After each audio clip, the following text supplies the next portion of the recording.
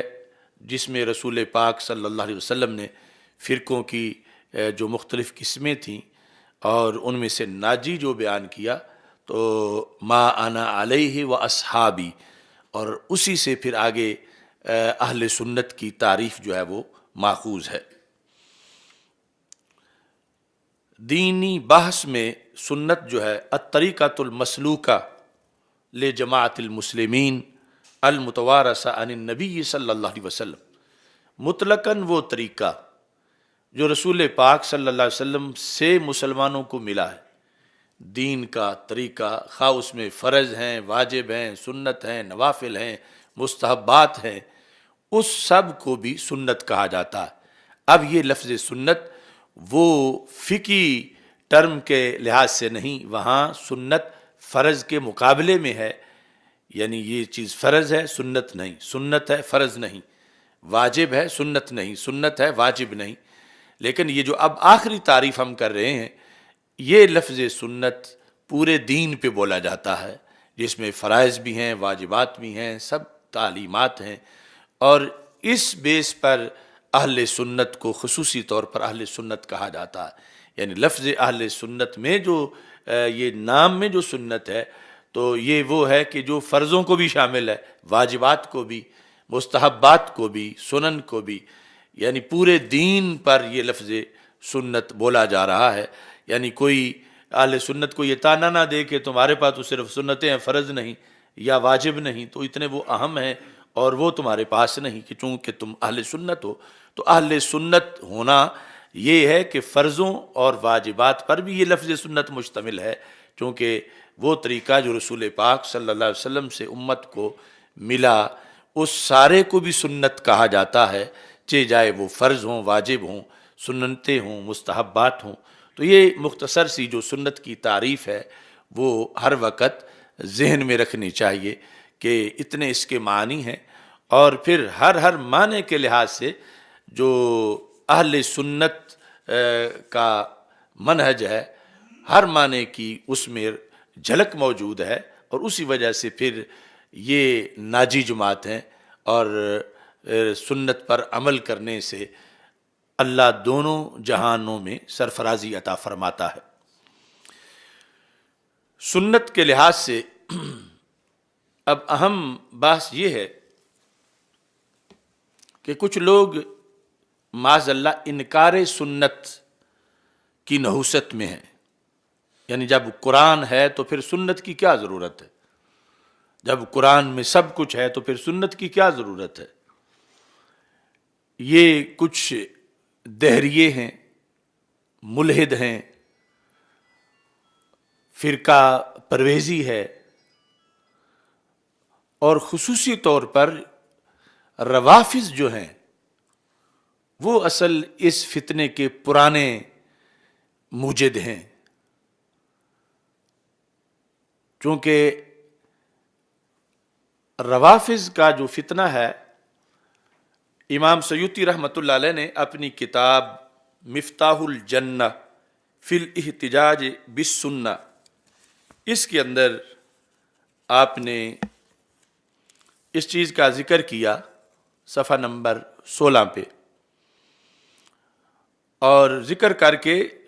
یعنی اتنا مشکل تھا یہ پس منظر بیان کرنا، تو آپ کہتے ہیں کہ وَهَذِهِ آرَا مَا كُنْتُ أَسْتَحِلُّ حِكَایَتَهَا لَوْلَا مَا دَعَتْ إِلَيْهِ الضُّرُورَةُ، کہ اگر شرعی حاجت نہ ہوتی تو میں جائز ہی نہیں سمجھتا کہ یہ آراء ذکر کی جائیں جن کا میں ذکر کر کے پھر رد کرنا چاہتا ہوں. یعنی کچھ منکرین کی باتیں رد کی وجہ سے ان کا ذکر جائز ہو جاتا ہے، ورنہ وہ زبان پہ لانے والی نہیں. تو بڑی تکلیف کے ساتھ انہوں نے یہ جملہ لکھا، کہتے ہیں کہ معاذ اللہ جو رافضی ہیں وہ کہتے ہیں سنت یہ قوم کفار نے روایت کی ہے، معاذ اللہ. وہ کہتے ہیں ہم سنت نہیں مانتے، صرف قرآن مانتے ہیں. کیوں؟ کہ سنت جو ہے یہ کافروں نے روایت کی ہے. اور یہ لفظ کفار معاذ اللہ ثم معاذ اللہ وہ صحابہ کرام رضی اللہ تعالیٰ عنہ پہ بولتے. یعنی اتنے یہ گھٹیا سوچ ہے ان کی، اور اتنے دین دشمن ہیں. اس پر باقاعدہ مختلف کتابیں جو لکھی گئیں، اس میں یہ ہے کہ وہ جو روافض کی کتابوں میں صرف 4 بندے دین پر رہ گئے، باقی تو مرتد ہو گئے رسول پاک صلی اللہ علیہ وسلم کے وصال کے بعد. تو پھر صحابہ جو ہیں وہ 1 لاکھ سے زائد ہیں، اور پھر سب سے حدیثیں ہیں، اکثر جو ہیں وہ راوی ہیں. تو وہ سب کو قوم کفار معاذ اللہ کہتے ہیں، اور اس لیے وہ کہتے ہیں حدیث تو شاید کوئی نہیں. اور کچھ جو ہیں وہ 15 تعداد مانتے ہیں، 15 سے زائد نہیں مانتے. لیکن ان 15 میں اصحاب ثلاثہ داخل نہیں ہیں، ان 15 میں حضرت ابو ہریرہ رضی اللہ تعالیٰ عنہ داخل نہیں، ان 15 میں جو مین راوی ہیں حدیثوں کے وہ داخل نہیں ہیں سوائے مولا علی رضی اللہ تعالیٰ عنہ کے. اور ان کی طرف بھی 15 میں وہ اپنی سے گھڑ گھڑ کی حدیثیں جو ہیں وہ منسوب کرتے رہتے ہیں، جو 3 لاکھ حدیثیں بنا کر انہوں نے اپنی طور سے شائع کی ہوئی ہیں. تو امام سیوطی رحمۃ اللہ علیہ کہتے ہیں کہ ان کا کیا کہنا، ان کی بے وقوفی کا، کہ یہ تو پہلے نمبر پہ نبوتی مولا علی رضی اللہ تعالیٰ عنہ کا حق کہتے ہیں، اس لیے کہتے ہیں کہ فرشتے سے غلطی ہو گئی، کہ فرشتے سے غلطی ہوئی، نبوت حق تھی ان کے بقول معاذ اللہ حضرت مولا علی رضی اللہ تعالیٰ عنہ کی. اور وہاں سے ہٹتے ہیں تو کہتے ہیں خلافت حق تھی حضرت مولا علی رضی اللہ تعالیٰ عنہ کی، اور سارے صحابہ نے غصب کر لی. اور انہیں پھر اس مقصد کے لیے کہ خلافت حق ہے مولا علی رضی اللہ تعالیٰ عنہ کا، باقی سارے صحابہ کو کالعدم قرار دینے کے لیے وہ سرے سے حدیث کا انکار کرتے ہیں، اور اس پر پھر اپنی ایک جھوٹی عمارت جو ہے وہ تعمیر کرتے ہیں. تو ہمارے لیے یہ ضروری ہے کہ ہم یہ ذہن میں رکھیں کہ سنت اور حدیث کا کیا درجہ ہے، کس قدر لازم ہے اور کس قدر اس کو ماننا ضروری ہے. کیونکہ وہ چونکہ قرآن کی اولین تفسیر یہ ہے، سمجھا اس سے جا سکتا ہے، اس کو سائڈ پہ کر کے پھر قرآن میں اپنی من مانی کرنا چاہتے ہیں کہ ہر لفظ جس کا معنی عمدہ ہے اس کا معنی پھر مولا علی رضی اللہ تعالیٰ عنہ کا بنانا چاہتے ہیں، اور انہیں سے پھر ہمارے تفضیلی لوگ سمجھتے ہیں اور وہ پھر تقریریں شروع کر دیتے ہیں. تو اس طرح یعنی آج کا موضوع بہت اہم موضوع ہے. اور پھر یہ جو اللہ کی زمین پر اللہ کا نظام اور نظام مصطفیٰ صلی اللہ علیہ وسلم کی جو بحث ہے، اور پاکستان کے اندر حکومت اور حاکمیت کا جو فلسفہ ہے، اس کے لحاظ سے بھی یعنی سنت کا مضمون بڑا اہم ہے. یہ وہ تمام باتیں بھی اس کے اندر موجود ہیں. تو اجمالاً ہم اس پر قرآن مجید سے چند دلائل، ویسے تو سارا قرآن ہی اس کی دلیل ہے، اور پھر حدیث سے صرف چند دلائل جو ہیں وہ پیش کریں گے، پھر تابعین سے، پھر ائمہ سے، اور اس طرح مختصر کرنے کی اس موضوع کو کوشش کریں گے۔ تو نبی اکرم نور مجسم شفیع معظم صلی اللہ علیہ وسلم کے جو اس سلسلہ میں فرامین ہیں، اس سے پہلے خود قرآن مجید برہان رشید کے اندر اس مضمون کو جو بیان کیا گیا، تو اس کے لحاظ سے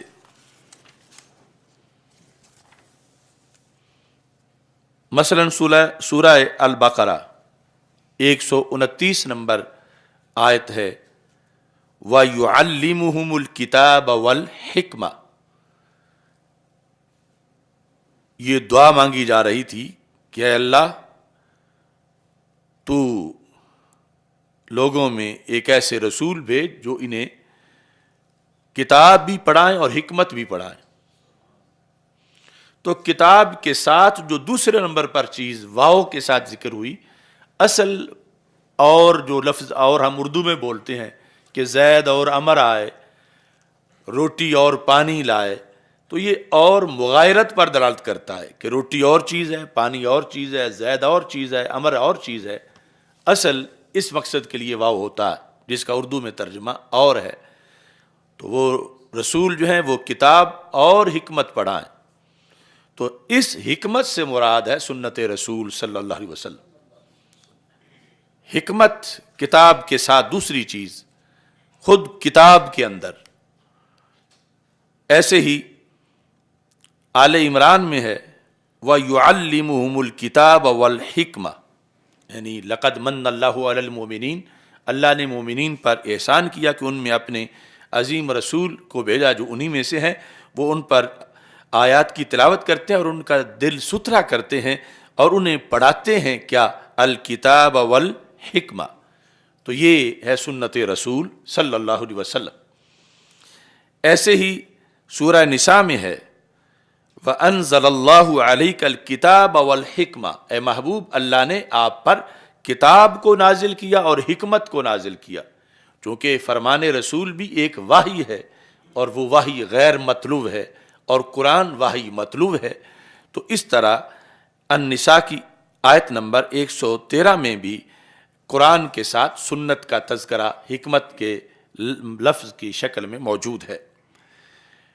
البقرہ میں 231 نمبر جو آیت ہے وَاذْكُرُوا نِعْمَةَ اللَّهِ عَلَيْكُمْ وَمَا أَنزَلَ عَلَيْكُمْ مِنَ الْكِتَابِ وَالْحِکْمَةِ، کہ یاد کرو اے لوگو جو اللہ نے تم پر نعمت کی اور جو تجھ پہ نازل کیا، یعنی تمہاری رہنمائی کے لیے کیا؟ کتاب اور حکمت۔ ایسے ہی احزاب میں ہے، اللہ فرماتا ہے ازواج مطہرات کو وَاذْكُرْنَ مَا يُتْلَى فِي بُيُوتِكُنَّ، یاد کرو جو تمہارے گھروں میں تلاوت کی جاتی ہے، کس چیز کی؟ من آیات اللہ والحکمہ، اللہ کی آیات کی اور حکمت کی۔ تو ضمناً حکمت بھی تلاوت میں تغلیباً شامل کی گئی، اور یہاں بھی حکمت ہے احادیث رسول، فرامین رسول، سنت رسول صلی اللہ علیہ وسلم۔ تو اس بنیاد پر یعنی یہ سارے جو مقامات ہیں یہاں پر حکمت کا لفظ اس کے ضمن میں سنت کا تذکرہ کیا گیا ہے۔ اتنی لازم ہے سنت کہ رسول سنت کی تعلیم دینے آئے، اور یہ انعام ہے پوری امت کے لیے، اور پھر اس پر عمل کرنے سے بندہ مومن ہوتا ہے۔ فَلَا وَرَبِّكَ لَا يُؤْمِنُونَ حَتَّى يُحَكِّمُوكَ فِي مَا شَجَرَ بَيْنَهُمْ، کہ اس وقت تک مومن نہیں وہ لوگ جب تک اے محبوب صلی اللہ علیہ وسلم تمہارے فیصلے کو مان نہ لیں۔ تو اب فیصلہ وہ قرآن سے ہٹ کے لفظوں میں ہے، اور وہ سنت ہے، وہ فرمان رسول صلی اللہ علیہ وسلم ہے، خواہ وہ زراعت کا ہو، تجارت کا ہو، وہ سودا بیچنے کا ہو، خریدنے کا ہو، وہ نماز روزے کا ہو، فیصلہ جو ہے حکومت مصطفیٰ صلی اللہ علیہ وسلم۔ اب وہ ساری چیزیں ہٹ کے ہیں قرآن سے، یعنی وحی غیر مطلوب ہیں، اس لحاظ سے ہٹ کے ہیں، ورنہ قرآن ہی کا حکم ہے۔ تو اب یہ سنت کو ماننا جس کے انکار کے اتنے فتنے ہیں، روپ ہیں، آج بھی بہت سے اس طرح کے فتنے ہیں، تو ماننا اتنا لازم ہے کہ سنت سرکار کا جو فیصلہ ہے سنت کی شکل میں، یعنی حکومت مصطفیٰ صلی اللہ علیہ وسلم، سنت اس مطلب میں اتنی اہم ہے اس کو ماننا کہ اگر اس پر کوئی یقین نہ رکھے تو اس کا کلمہ کینسل ہو جاتا ہے کہ وہ مومن نہیں، مطلب اس کا کلمہ منظور نہیں، اس کی نماز منظور نہیں، اس کا روزہ منظور نہیں۔ کب تک؟ حتی یحکموک فیما شجر بینہم، جب تک کہ اپنے فیصلوں میں محبوب آپ کے حکم کو وہ مان نہ لیں، جو کہ قرآن کی آیت سے ہٹ کے ہے لفظوں میں بظاہر، لیکن ماننا اتنا ضروری ہے۔ ثم لا یجدوا فی انفسہم حرجا مما قضیت ویسلموا تسلیما، اس کے بعد وہ صرف زبان سے اس کا کوئی انکار کرے معاذ اللہ، یہ تو بڑی دور کی بات ہے، اگر دل میں بھی سوچے کہ یہ جو اللہ کے رسول علیہ السلام نے حکم دیا ہے سنت کی شکل میں فلاں فیصلے کے اندر، یہ صحیح نہیں ہے، اچھا نہیں ہے، میں اس کو ناپسند کرتا ہوں، زبان پہ نہیں لایا معاذ اللہ، صرف دل میں سوچا اس نے، تو اللہ کہتا ہے میں دل بھی جانتا ہوں، تو میں اس کے ایمان کو قبول نہیں کروں گا، میں اس کی نماز قبول نہیں کروں گا، کیونکہ اس کے دل میں میرے نبی صلی اللہ علیہ وسلم کی سنت جو حکم کے مطلب میں ہے اس سے رنجش ہے تھوڑی سی، وہ اسے ناپسند کر رہا ہے، اگرچہ زبان پہ نہیں لا رہا، تو جو حبیب خدا جل جلالہ آپ کے فیصلے اور حکم اور حکومت کے لحاظ سے تھوڑا سا بھی دل کے اندر حرج سمجھتا ہے، وہ بھی مومن نہیں۔ جب تک یہ ساری چیزیں دور ہوں گی تو اللہ فرماتا ہے پھر میں ایمان کی سند ان کو عطا کروں گا۔ تو اس سے ہمیں یہ سمجھنا چاہیے کہ سنت کو ماننا کتنا لازم ہے، اور سنت پہ عمل جو اس کے مختلف کیٹیگریز ہیں اس کی شکل میں کس قدر لازم ہے۔ اسی بنیاد پر رب ذوالجلال کا فرمان ہے سورہ نور میں آیت نمبر 63 ہے، اللہ فرماتا ہے فَلْيَحْذَرِ الَّذِينَ يُخَالِفُونَ عَنْ أَمْرِهِ، ان لوگوں کو ڈرنا چاہیے، کن کو؟ جو رسول پاک صلی اللہ علیہ وسلم کے امر کی مخالفت کرتے ہیں، عن امری، یعنی سرکار نے ایک طریقہ دیا کہ سیاست کیسے کرنی ہے، سرکار نے ایک طریقہ دیا کہ نظام کیسے چلانا ہے، سرکار صلی اللہ علیہ وسلم نے ایک قانون دیا ہے زندگی گزارنے کا، اس سارے کو امر رسول کہا جا رہا ہے۔ تو اللہ فرماتا ہے جو میرے رسول صلی اللہ علیہ وسلم کے امر کی مخالفت کرتا ہے، آج لوگ بڑے دھڑلے سے کہہ دیتے ہیں کہ مذہب ہمارا اسلام ہے مگر سیاست ہماری فلاں کی ہے، تو اللہ فرماتا ہے کہ یہ وہ رسول ہیں کہ جو ماننے والے ہیں، جنہوں نے جنت جانا ہے، انہوں نے اپنی زندگی کے ہر شعبے میں ان کے فیصلے کو فالو کرنا ہے، ان کے حکم پر چلنا ہے، ان کی سنت کے پیروکار بننا ہے، اور جو مخالفت کرتے ہیں وہ ڈریں کس چیز سے؟ ان تصیبہم فتنہ، کہ ان پر فتنہ نہ آ جائے، او یصیبہم عذاب علیم، یا ان پر دردناک عذاب نہ آ جائے، انہیں ڈرنا چاہیے، فتنہ نہ آ جائے، یعنی اجتماعی طور پر اور انفرادی طور پر۔ انفرادی طور پر لوگ کہتے ہیں میں یعنی فیشن پہ چل رہے ہیں، انہیں سمجھایا جاتا ہے کہ قرآن میں یہ ہے، سنت میں یہ ہے، یہ سنت رسول ہے، سنت رسول پہ عمل کر لو، تو سنت رسول کا سن کے وہ آگے سے مذاق کر دیتے ہیں کہ یہ لوگ معاذ اللہ، اور کئی قسم کی آگے سے آوازیں نکالتے ہیں۔ تو اللہ فرما رہا ہے کہ سنت اتنی اہم ہے کہ جس نے ان کے امر سے، اللہ کہہ رہا ہے کہ امر رسول صلی اللہ علیہ وسلم کی جو مخالفت کرتے ہیں، بال رکھنے میں، کپڑے پہننے میں، زندگی کی بود و باش میں، زندگی گزارنے کے نظام میں، طریقوں میں، انفرادی طور پر اپنی چائس میں جو سرکار دو عالم صلی اللہ علیہ وسلم کے امر کی مخالفت کرتے ہیں، تو اللہ فرماتا ہے پھر وہ لمبی تان کے نہ سوئیں، وہ یہ دھیان رکھیں کہ ان پر فتنہ آئے گا اور یا پھر عذاب علیم آئے گا، اور اس کی پھر کئی صورتیں ہیں۔ اور ایسے ہی یہ جو آنے جانے والے حکمران ہیں ان کو بھی یہی مار پڑی ہے اور پڑتی جائے گی جب تک یہ اپنے آپ کو بدلیں گے نہیں، کیونکہ اگر غازی ممتاز حسین قادری کو پھندے پہ چڑھانے والے امر رسول کے مخالف ہوئے تو ان کے لیے بھی ذلت ہے، اور آسیہ ملعونہ کو بھگانے والے امر رسول صلی اللہ علیہ وسلم جو قرآن و سنت میں ہے اس کے مخالف ہوئے تو ان کے لیے بھی ذلت ہے۔ ابھی تو وہ کتنی ذلتیں ہیں جو عیاں نہیں، جو سامنے نہیں، جن کا ہمیں پتہ نہیں چلتا۔ تو بہرحال اس سنت کے موضوع میں یہ جامع طور پر ابھی صرف آیات کی روشنی میں ہم بتا رہے ہیں کہ رسول اکرم نور مجسم شفیع معظم صلی اللہ علیہ وسلم کی سنت کی کیا فضیلت ہے۔ یعنی یہ سب سے بڑی فضیلت میرے نزدیک وہ یہ ہے کہ اس کو ہمارے لیے دین بنایا گیا،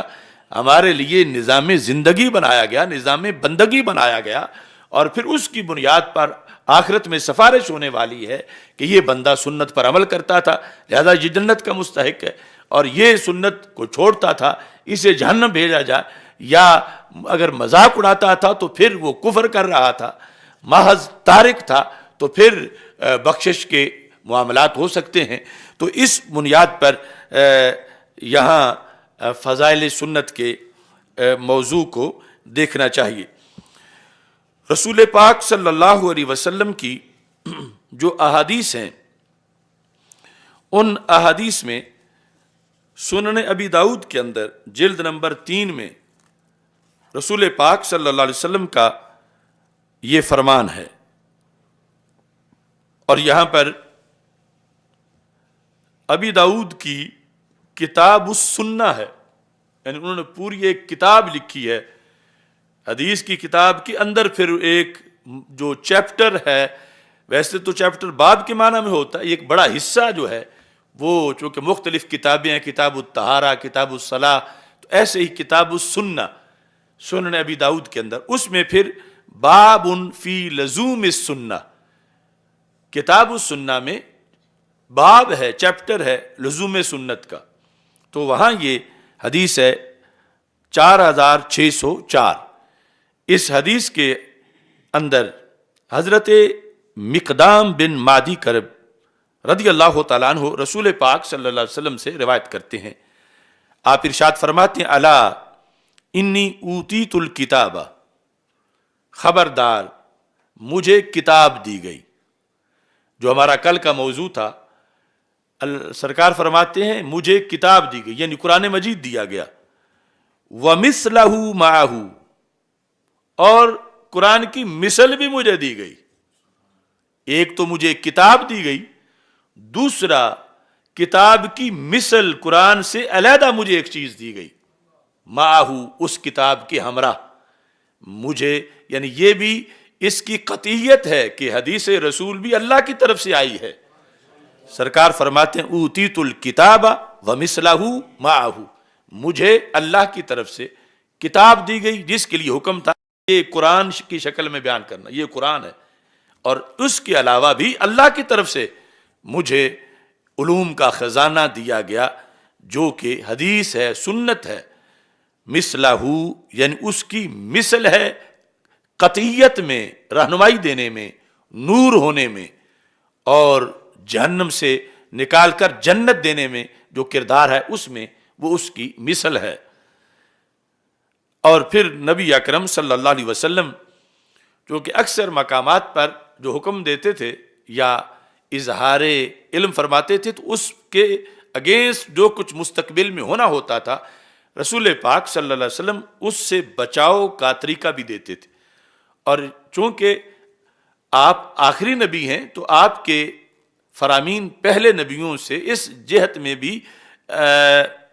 خاص ہیں کہ پہلے صرف اپنے وقت کی بات کرتے تھے کہ بعد میں نئے آئیں گے نبی تو وہ اپنی تعلیمات دیں گے۔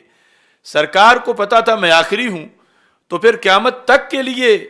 جو خطبات ختم نبوت ہیں رسول پاک صلی اللہ علیہ وسلم کے، یعنی 10,000 سے زائد احادیث، اس میں یہ حدیث بھی شامل ہے۔ تو آپ فرماتے ہیں الا یوشک رجل شبعان علی اریکتہ، فرمایا خبردار قریب ہے ایسا زمانہ کہ ایک شخص کھا پی کے ڈکار مارتا ہوا سیر ہو کر تخت پہ بیٹھا ہوگا، چارپائی پہ بیٹھا ہوگا، اور کیا کہے گا علیکم بہذا القرآن، لوگو تم پہ یہ قرآن لازم ہے، فما وجدتم فیہ من حلال فاحلوہ، اس میں جو حلال ہے بس وہی حلال سمجھو، وما وجدتم فیہ من حرام فحرموہ، جو اس میں حرام ہے یعنی صرف لفظوں میں، ویسے تو جزی کلیات کے ضمن میں تو جو حدیث میں ہے وہ بھی قرآن میں ہی ہے، لیکن اس کا سرکار فرماتا ہے یہ مطلب ہوگا، وہ کہے گا کہ قرآن میں جو لکھا ہوا بس اتنا یہ سمجھو، اس سے ہٹ کر کوئی حدیث نہ مانو، کوئی سنت نہ مانو، اس کی کوئی تشریح نہ مانو۔ سرکار فرماتے ہیں وہ فتنہ پرور اس طرح کھا پی کے ٹیک لگا کے اپنے تخت پہ یا اپنی چارپائی پہ بیٹھا ہوگا اور بک بک یہ کرے گا۔ اب اس سے پتہ چلا کہ وہ کوئی یہودی نصرانی نہیں ہے، وہ کوئی ہندو سکھ نہیں ہے، وہ کلمہ گو ہوگا، بظاہر قرآن کا علمبردار ہوگا، اور لوگوں کو بس قرآن کافی ہے، قرآن کافی ہے، قرآن کے ہوتے ہوئے اور کسی چیز کی کیا ضرورت ہے، یہ اس کی تقریر ہوگی۔ سرکار دو عالم صلی اللہ علیہ وسلم پہلے اس کی نشاندہی کر رہے تھے۔ فرماتے ہیں سرکار دو عالم صلی اللہ علیہ وسلم وہ اس طرح کی جس وقت تقریر کرے گا تو نبی اکرم صلی اللہ علیہ وسلم فرماتے ہیں میں تمہیں بتا رہا ہوں کہ تم نے اس کی بات نہیں سننی، چونکہ مجھے قرآن بھی دیا گیا ہے اور قرآن کے مثل اور بھی دیا گیا ہے۔ وہ مثل کی نفی کرے گا، وہ کہے گا صرف قرآن مانو، جس طرح کہ ویسے تو پوری امت اہل قرآن ہے، قرآن والی ہے، لیکن ایک فرقہ ہے اہل قرآن کا کہ جن کا یہ نعرہ ہے کہ قرآن کافی ہے، قرآن کے علاوہ، یعنی ان کے مقاصد ہیں اس میں کہ حدیث آئے گی تو پھر نماز کے وقتوں کا پتہ چلے گا، پھر طریقے کا پتہ چلے گا، زکوٰۃ کے طریقے کا پتہ چلے گا، حج کے طریقے کا پتہ چلے گا، تو پھر دین پہ عمل ہو سکے گا۔ اور اگر حدیث کا ورقہ ہی پھاڑ دیا جائے معاذ اللہ تو پھر ظاہری طور پر کہتے رہیں گے کہ ہم دین والے ہیں، لیکن قرآن سامنے رکھ ہم کہیں گے تو اس میں تو ذکر ہی نہیں کہ 5 پڑھنی ہے، ذکر ہی نہیں اس میں کہ اتنی رکعتیں پڑھنی ہیں، اگرچہ وہ اجمالاً وہ ایسی چیزیں موجود ہیں۔ تو اس طرح پورے دین دشمنی کے لیے وہ سٹیپ یہ اختیار کریں گے بس قرآن کافی ہے، قرآن کے علاوہ اور کسی چیز کی ضرورت نہیں۔ تو سرکار نے فرمایا میں پہلے تمہیں بتا رہا ہوں کہ تم نے اس کی بات نہیں ماننی، میں تجھے بتا رہا ہوں مجھے سنگل قرآن نہیں دیا گیا، مجھے قرآن بھی دیا گیا اور قرآن کے ساتھ مجھے اسی کی مثل حدیث اور سنت کا خزانہ بھی عطا کیا گیا۔ اور یہ شخص اگر جس کے بارے میں پھر تعیین کے لحاظ سے بھی قول آئے کہ فلاں ہے فلاں ہے فلاں ہے، مراد ہر منکر سنت ہے، خواہ وہ ماضی میں ہو چکا ہے یا آج ہے یا آگے ہوگا، وہ جب بھی اپنی ایسی بیٹھک لوگوں کو بٹھا کے وہ ایسی باتیں کرے گا تو اسی پر یہ حدیث فٹ آئے گی کہ سرکار نے اس کا فرمایا تھا، یعنی یہ اسی زمرے سے ہے کہ جو اس طرح کی گفتگو کر رہا ہے سنت کے خلاف۔ تو اس سے یہ پتہ چلا کہ ہمارے آقا صلی اللہ علیہ وسلم کو کس قدر پسند ہے سنت والا مضمون، اس کی حفاظت، اس کا احیاء، اس کی تشریح اور اس کی اوپر تصنیفات اور اس کا دورہ پڑھانا، دورہ حدیث اور اس طرح کی چیزیں کہ ہمارے آقا صلی اللہ علیہ وسلم نے جو دشمنان سنت تھے اور دشمنان اہل سنت تھے ان کا پہلے ذکر کیا۔ اب یہ جو سنت کا دشمن ہوگا تو اہل سنت کا تو ساتھی دشمن ہوگا۔ تو نبی اکرم صلی اللہ علیہ وسلم نے یہ جو آپ کی غیب کی خبریں اب یہ ہم تو بتا سکتے ہیں اور ہمارے اہل حق ہی سن کے خوش ہو سکتے ہیں، جن کا یہ نظریہ ہے کہ اللہ کے نبی جو ہیں وہ تو کل کی خبر بھی نہیں دے سکتے، تو پھر یہ تو کئی کل کی خبر ہے، تو وہ اس کو کس طرح بتا سکتے ہیں، تقاضا اس کا پورا کر کے ضمناً سرسری تو اپنا وقت گزارنے کے لیے وہ بھی تذکرہ کر دیں گے، لیکن اہل سنت اس کا حق بھی ادا کرتے ہیں کہ رسول پاک صلی اللہ علیہ وسلم کو قیامت تک کی ہر فتنے کا بھی پتہ تھا اور آپ نے قیامت تک کی ہر فتنے کا جواب بھی دیا ہے اور اس سے بچنے کا طریقہ بھی عطا فرمایا ہے۔ ایسے ہی رسول اکرم صلی اللہ علیہ وسلم کے فرامین اور بھی ہیں جس میں آپ صلی اللہ علیہ وسلم نے اس حقیقت کو بیان کیا، اور اس میں جو موجم کبیر ہے اور موجم اوسط، وہاں یہ طبرانی نے حدیثیں روایت کی ہیں۔ موجم کبیر کے اندر جلد نمبر 6 صفحہ نمبر 262 رسول پاک صلی اللہ علیہ وسلم سے حضرت سلمان فارسی رضی اللہ تعالیٰ عنہ روایت کرتے ہیں،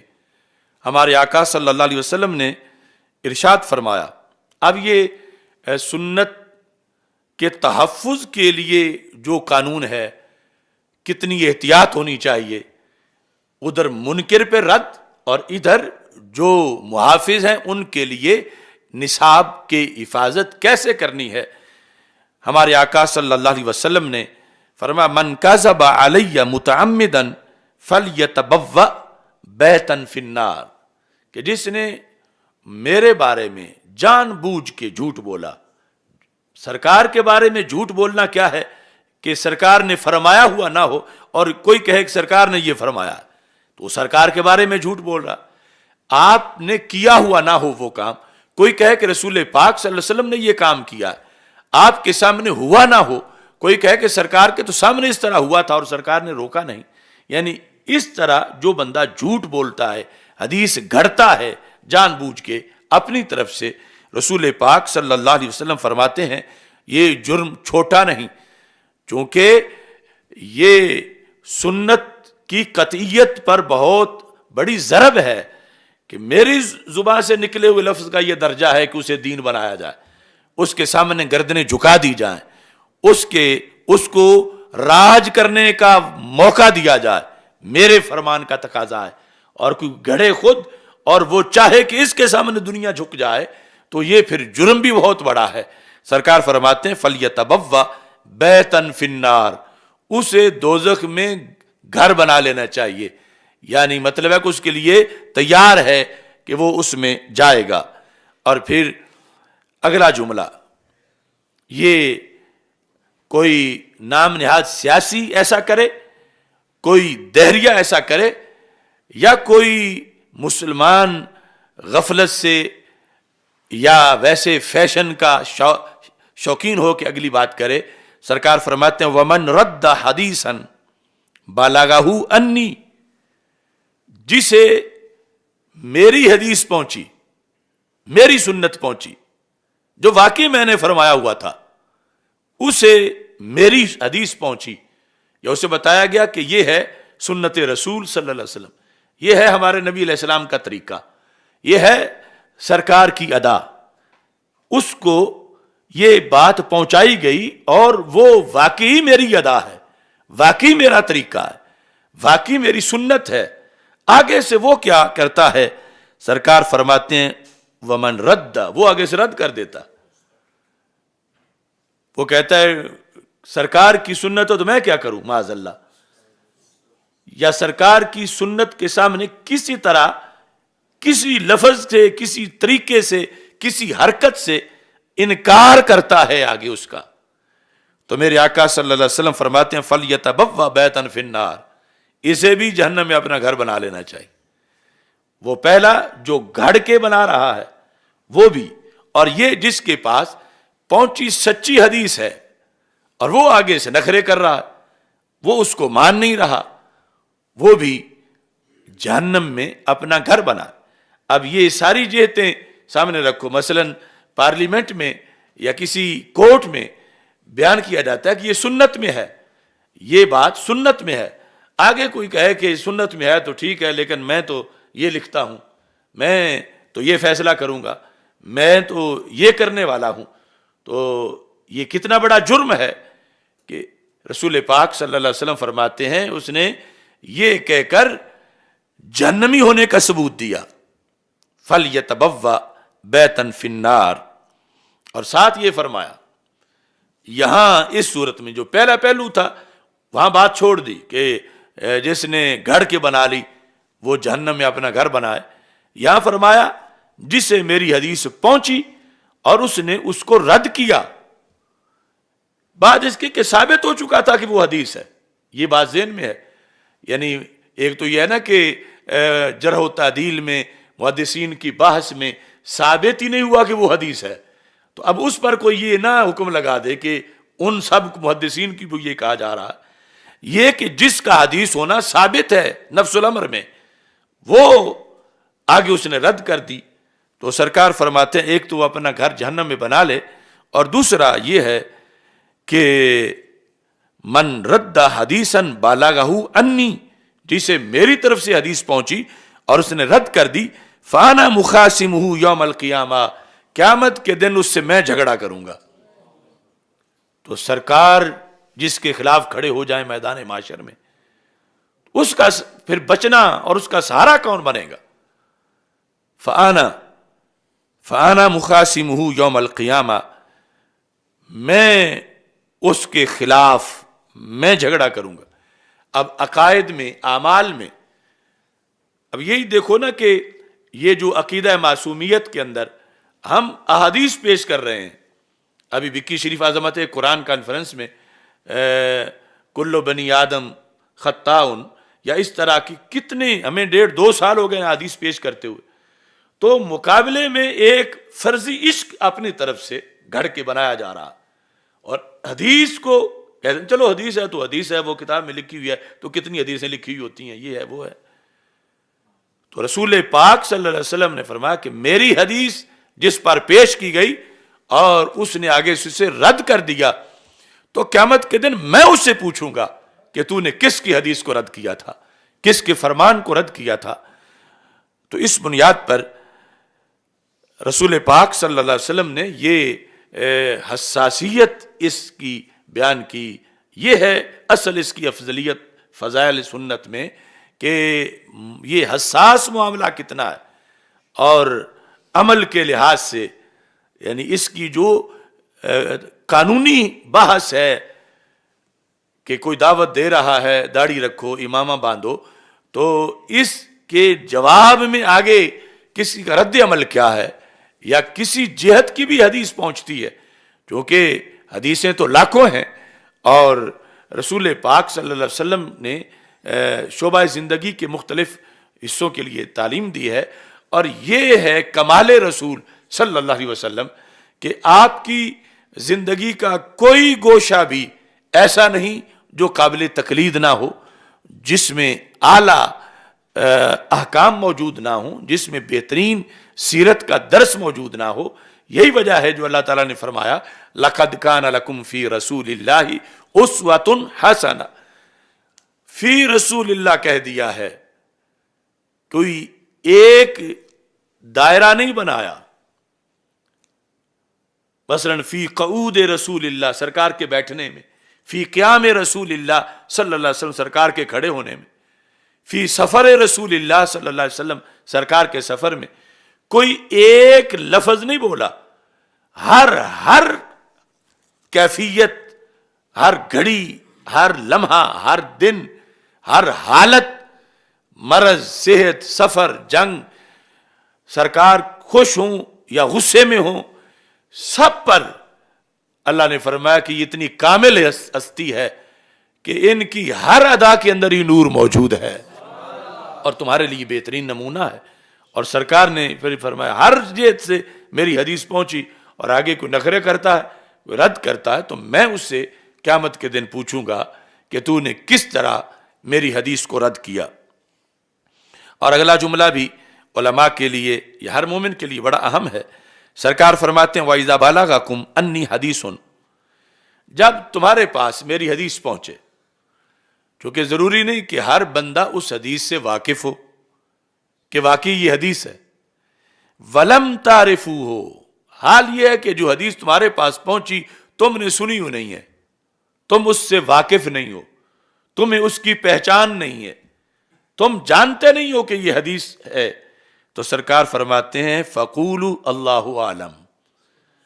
وہاں بھی آگے بک بک کرنے کی اجازت نہیں ہے، یہ کہہ دو اللہ عالم۔ اگر وہ تمہارے سورسز سے تمہیں وہ اس کا حدیث ہونا معلوم نہیں ہے تو اللہ عالم کہہ دو، اور جب پکی حدیث پہنچی ہے اور پھر تم اس کو چھوڑتے ہو، انکار کرتے ہو، تو ایک فرمایا جہنم میں اپنا گھر بناؤ، اور میں قیامت کے دن پوچھوں گا کہ تم نے کس طرح اس فرمان کا انکار کیا ہے۔ موجم اوسط کے اندر اس سلسلہ میں جو حدیث ہے جلد نمبر 5 میں صفحہ نمبر 357 ہے اس چھاپے کا، اور حدیث نمبر 7596 ہے۔ حضرت جابر رضی اللہ تعالیٰ عنہ روایت کرتے ہیں کہ رسول پاک صلی اللہ علیہ وسلم نے ارشاد فرمایا، من بالغہ انی حدیث، جسے میرے طرف سے حدیث پہنچی، فکذب بہ، اس نے اسے جھٹلایا، فقد کذب ثلاثہ، اس نے پھر 3 کو جھٹلایا، 3 ذاتوں کو، اس نے 3 ذاتوں کو جھٹلایا۔ پہلے نمبر پر اللہ، اللہ یعنی اس نے اللہ کو جھٹلا دیا، معاذ اللہ۔ اب یہاں سے بھی پتا چلا کہ سنت کی ویلیو کیا ہے اور سنت کی قطعیت کتنی ہے، اور سنت بھی اللہ کی طرف سے دی گئی ہے، وَمِثْلَهُ مَعَهُ، کہ اللہ نے اصل میں وہ فرمایا ہوا ہے، اور میں نے جو کہا قول نبی، قول رسول، قول الہی ہے۔ تو فرمایا کہ اس نے 3 ذاتوں کو جھٹلایا، ایک تو اس نے اللہ کو جھٹلایا معاذ اللہ، وَرَسُولَهُ، دوسرے نمبر پہ اللہ کے رسول صلی اللہ علیہ وسلم کو جھٹلایا، وَالَّذِي حَدَّثَ بِهِ، تیسرے نمبر پہ جس نے وہ بیان کی اسے جھٹلایا۔ اور پھر یہ جو بیان کی آگے سند میں جتنے آئیں گے وہ سارے وہ بھی شامل ہو جائیں گے۔ تو بڑے 3 ذاتوں کو اس نے جھٹلایا۔ تو رسول اکرم نور مجسم شفیع معظم صلی اللہ علیہ وسلم کا یہ فرمان اس میں بھی ہمارے لیے ہدایت ہی ہدایت ہے۔ اور آپ یہ دیکھیں کہ کتنا اہم موضوع ہے، لوگ بس عام لفظ سنت سمجھ لیتے ہیں، عام، لیکن یہ ہم ایک پردہ اس کا بھی ہٹا رہے ہیں، تو اس کے اندر کتنی لذت، دلکشی، کتنی جامعیت اور کتنی روشنی ہے کہ نبی اکرم نور مجسم شفیع معظم صلی اللہ علیہ وسلم کی سنت، اور یہ بھی سرکار کی خصوصیت ہے اور اس امت کی خصوصیت ہے کہ حضرت موسیٰ علیہ السلام یا حضرت عیسیٰ علیہ السلام یا پہلے نبیوں کی گفتگو، ان کا تو اصل ان پہ اتری کتابیں بھی امتیں نہیں بچا سکیں اور ان کو بیچ دیا ہے۔ یہ آخری رسول صلی اللہ علیہ وسلم کا فیض ہے کہ ان کی امت نے کتاب تو محفوظ کی ہی ہے، محبوب کے ہر خطاب کو بھی محفوظ کیا ہے، محفوظ، اور صرف خطاب کو ہی نہیں، فعل اور تقریر کو بھی، اور ہر ادا اور کیفیت کو بھی، یعنی یہ کریڈٹ جاتا ہے اس امت کو کہ اس نے واقعی کام کر کے دکھایا ہے۔ اور یہ اہل تھی کہ آخری ہوتی کہ انہوں نے آخری نبی صلی اللہ علیہ وسلم کی ہر چیز کو محفوظ کیا ہے، لفظوں کو، معنی کو، کیفیات کو۔ تو اس بنیاد پر رسول پاک صلی اللہ علیہ وسلم کی سنت پر دلائل صرف اختصار کے ساتھ ہم نے پہلے قرآن سے بیان کیے، اور اس کے بعد سنت رسول صلی اللہ علیہ وسلم سے اب وہ دلائل بیان کر رہے ہیں۔ امام سیوطی رحمۃ اللہ علیہ کی کتاب مفتاح الجنہ فی الاحتجاج بالسنہ، اس کے صفحہ نمبر 58 پر ہے، حضرت عبداللہ بن عباس رضی اللہ تعالی عنہ اس کے راوی ہیں۔ اور ویسے یعنی امام سیوطی نے یہ جو طبرانی معجم کبیر سے اس کو روایت کیا ہے، یہ حدیث بھی جس طرح پہلے حوالے دیے ہیں بڑی اہم ہے۔ حضرت عبداللہ بن عباس رضی اللہ تعالی عنہما اس کے راوی ہیں کہ رسول پاک صلی اللہ علیہ وسلم نے ارشاد فرمایا، من مشا الی سلطان اللہ فی الارض لیذلہ، جو بندہ چلا کہ زمین میں جو سلطان اللہ ہے، اللہ کا سلطان، اس کو ذلیل کرے، جو بندہ معاذ اللہ سلطان الہی، سلطان اللہ، اللہ کے سلطان کو ذلیل کرنے کے لیے نکلا، اذل اللہ رقبتہ،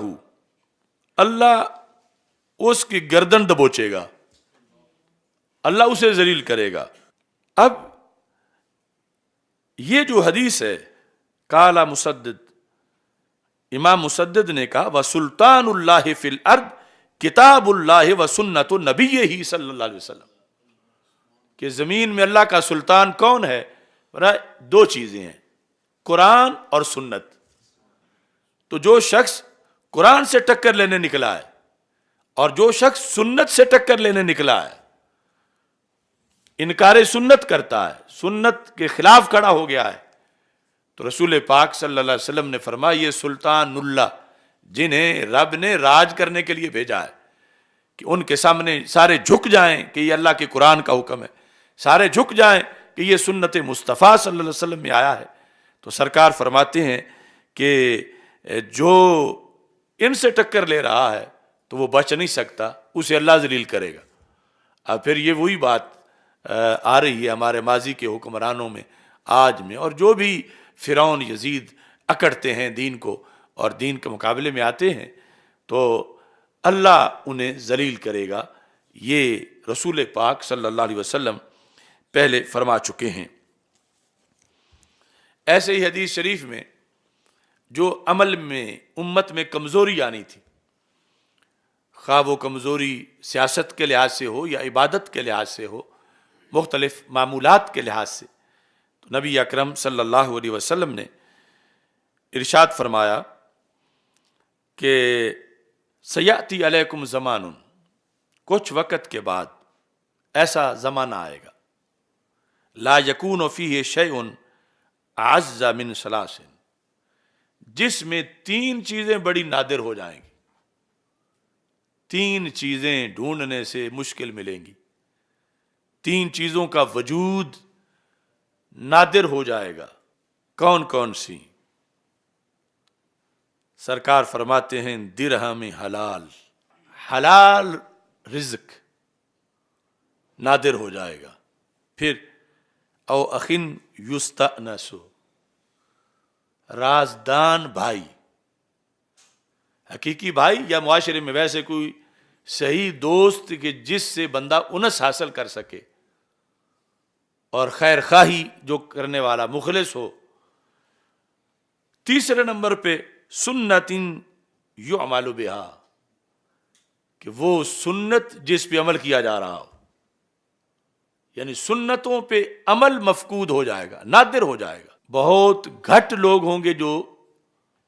سنت پہ عمل کر رہے ہوں۔ اب شاید ذہنوں میں آ رہا ہو کہ ابھی ہم تو کتنے داڑھیوں والے ہیں، کتنے اماموں والے ہیں، نماز والے ہیں، تو ایک تو یہ کہ مجموعی جو تعداد ہے انسانوں کی اس وقت، اس کے مقابلے میں تو پھر یوں ہی ہوگا کہ جس طرح آٹے میں نمک ہوتا، یا پھر جو مجموعی سنتیں ہیں اس کے مقابلے میں یہ چند جو ہم نے اپنائی ہوئی ہیں، تو ان باقی جو ہم نے چھوڑی ہوئی ہیں معاذ اللہ، ان کے لحاظ سے، یعنی یہ لفظ سرکار بول رہے ہیں کہ شوق پیدا ہو امت میں کہ جو متروکہ سنتیں ہیں ان پر بھی عمل کیا جائے، ان کو ڈھونڈا جائے۔ اس واسطے فرمایا من احیا سنتی عند فساد امتی فلہ اجر مئات شہید، کہ جب امت میں بگاڑ آ جائے، جس نے میری ایک سنت کو زندہ کر دیا، اللہ اس کو 100 شہیدوں کا ثواب عطا فرمائے گا۔ تو یہ یعنی احادیث کی سب سے پہلے ویلیو بندے کے ذہن میں ہو تو پھر اس کے لیے جھکے، کیونکہ سنت پر عمل کرے گا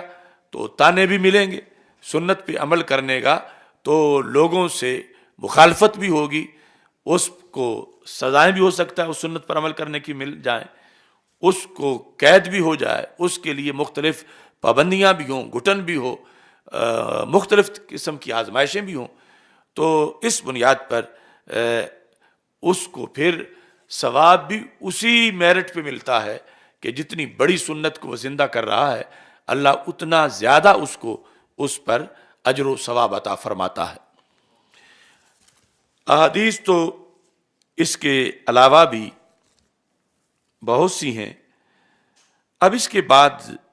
صحابہ رضی اللہ تعالی عنہم کے جو فیصلے ہیں اور اقوال ہیں، اور ساتھ یہ ہے کہ رسول پاک صلی اللہ علیہ وسلم نے پھر اس سنت میں اپنی طرف سے، اور کسی کی اتھارٹی نہیں، اپنی طرف سے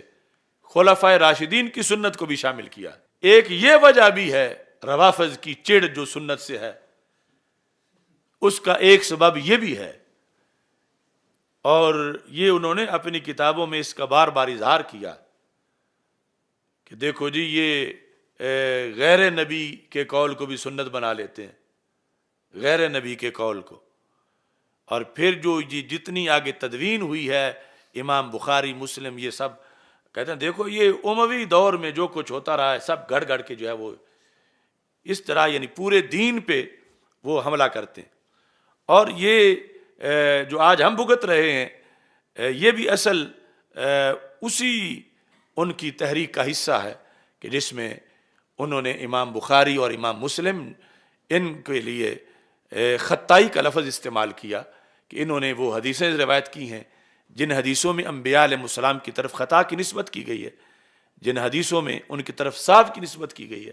نسیان کی نسبت کی گئی ہے، تو ان کے بقول اللہ کے انبیاء علیہ السلام کی طرف خطا کی نسبت یہ توہین نبی ہے، صاف کی نسبت توہین نبی ہے، نسیان کی نسبت توہین نبی ہے۔ یہ ان کا مذہب ہے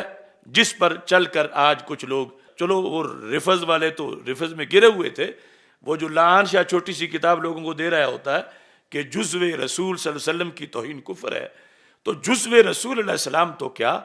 ان کا تو مقام ہی بڑا اونچا ہے، ہم تو نال رسول صلی اللہ علیہ وسلم کی توہین بھی کفر سمجھتے ہیں، لیکن جس کو وہ توہین کہہ رہے ہیں اس کو توہین کہنا یہ روافض کا عقیدہ، چونکہ روافض کے نزدیک تو نبی کی خطا نبی کی طرف نسبت کریں تو وہ کہتے ہیں گستاخ ہیں امام بخاری، انہوں نے یہ حدیثیں گڑھ کے بنائی ہوئی ہیں، یا پھر اوپر معاذ اللہ یہی لفظ انہوں نے حضرت صدیق عمر رضی اللہ تعالیٰ عنہ کے بارے میں بولے ہوئے کہ انہوں نے چند حدیث مثلا جو حدیث کرتاس میں ہے حضرت عمر رضی اللہ تعالیٰ عنہ کے الفاظ کہ ہمارے لیے قرآن کافی ہے اور اس طرح کی جو چیزیں، تو اس سے کہ یہ سارے معاذ اللہ گستاخ نبی ہیں اور انہوں نے یہ سمجھا کہ اب لکھیں گے تو خطا کر دیں گے، تو اس بنیاد پر یہ اتنا یعنی جو بڑا حملہ تھا روافض کا شیخین کریمین پر، پھر امت میں بخاری مسلم پر، اس حملے میں آج یہ جب روافض نے ہم پہ کیا تو یہ بھی ساتھ شریک ہو گئے، یعنی سب سے پہلے یہ لفظ میرے بارے میں روافض نے بولا ہے۔ روافض کی جو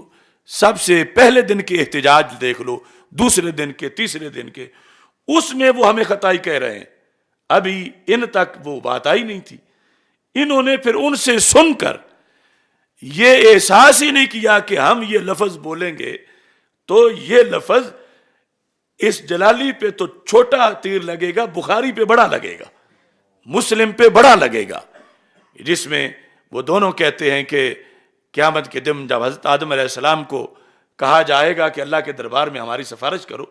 فَيَذْكُرُ خَطِيئَتَهُ، تو وہ اپنی خطا کا ذکر کریں گے آگے سے، یہ بخاری میں ہے، یہ مسلم میں ہے،